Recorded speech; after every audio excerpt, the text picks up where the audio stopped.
Hey, what is going on, everybody? It is Dave in here helping you play creatively. So, there are many of you who wonder, how do I make money as a musician? How do I start gigging? How do I get myself out there? How do I have steady gigs? I went through this same struggle a couple of years ago, actually, about 3.5 years ago. This is what happened.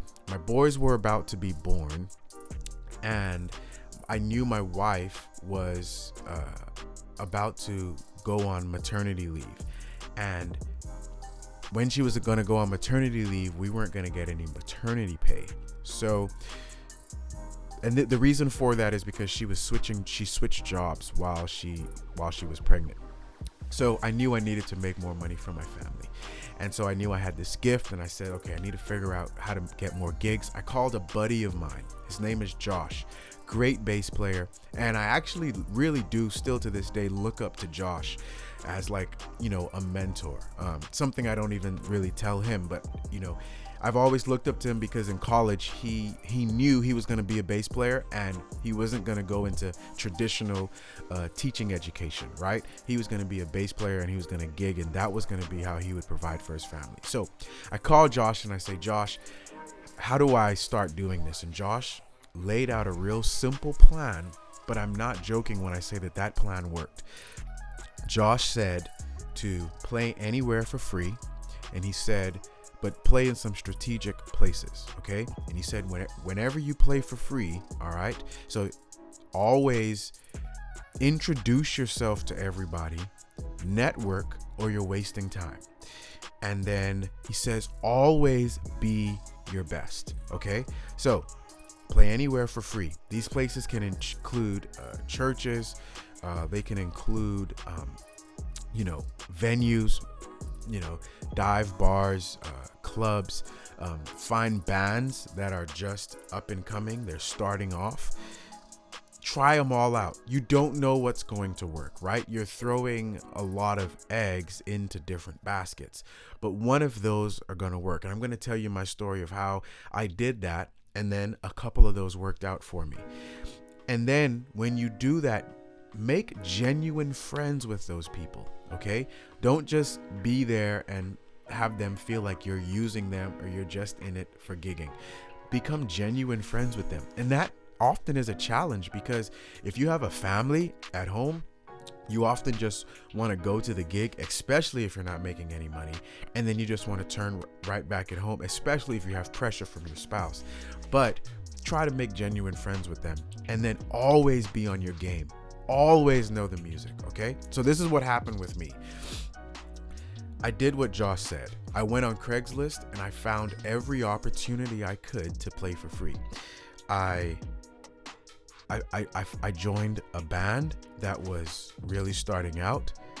I joined a couple of bands that were starting out, and some of them didn't pan out. They didn't last more than a couple of rehearsals, but one did, right? And we started gigging slowly but surely, once a month, twice a month, that kind of thing, all right? And the gigs were okay. However, I did a church event, and where they were forming a band for a choir concert, and it was quite a few weeks of rehearsals, really, probably about a month, and it wasn't paying much. It was like $200 for the entire month. However, I did it. I was on my game, and I met a guy whose name is Jacoby, and Jacoby really is, I consider him one of my good friends. And that entire month I met Jacoby. Jacoby liked the way I was playing keys. He told me about the band that he was in at the time. He said, hey, we're looking for another keyboard player at the time. And I was hearing stories from Jacoby like, hey man, we just did something for BET. We're playing 3 times a week right now, man. We're playing so much, man, we're getting tired. And I was like, man, I just wish I was gigging like this, right? So Jacoby invites me to one of the rehearsals. The band likes me. They asked me to join the band as a second keys player. And so I joined the band, and I start going to all the rehearsals, and I'm always on my game. Eventually, the guy who was initially on keys, he leaves, and this band is slowly starts to take off. Sometimes the band is was gigging like every week, sometimes twice a week. And the gigs, were, itty bitty gigs like dive bars and stuff like that. Places I wasn't, the most comfortable playing. Sometimes they were restaurants, but they got better and they got better and they got better and they got better, right? And so that's how I entered into gigging a lot more.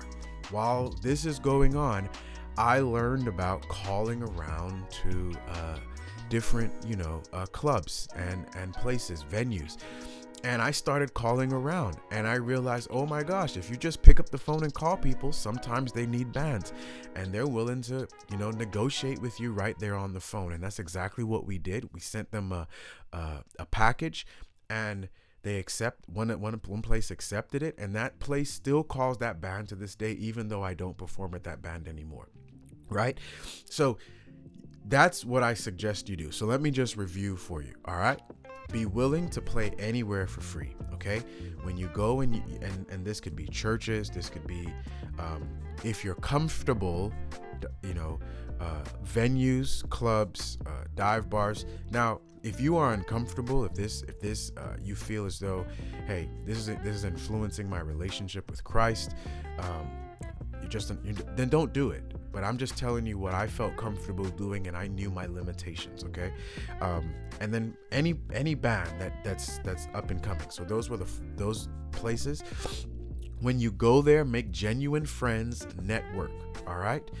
You're wasting your time if you don't network. You're wasting your time if you don't speak up. If you show up to an open mic and you don't network with anybody, you don't introduce yourself or tell the other musicians, hey, I like playing with you guys, man. You guys play anywhere. If you don't speak up, nothing's going to happen for you.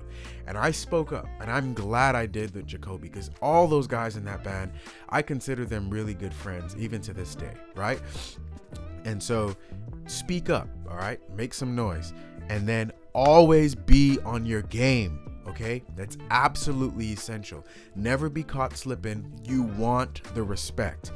And this is one final thing that Josh told me. He said, be consistent. If you're going around to, let's say, an open mic, he said, always show up to that same open mic, at least 3 to 6 months.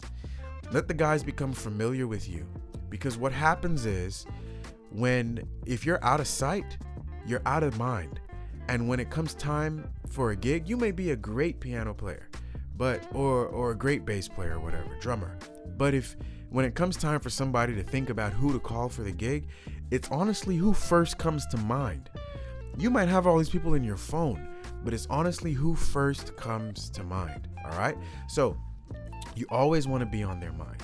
With that being said, thank you guys so much for watching. If you like content like this, go ahead and like and subscribe. And if you want to learn the piano in a step-by-step process, go ahead and check out our website, play-creatively.com, where you can find everything you need to grow as a piano player. But until next time, keep watching, keep learning, and we'll all keep growing together. I'll see you guys next week.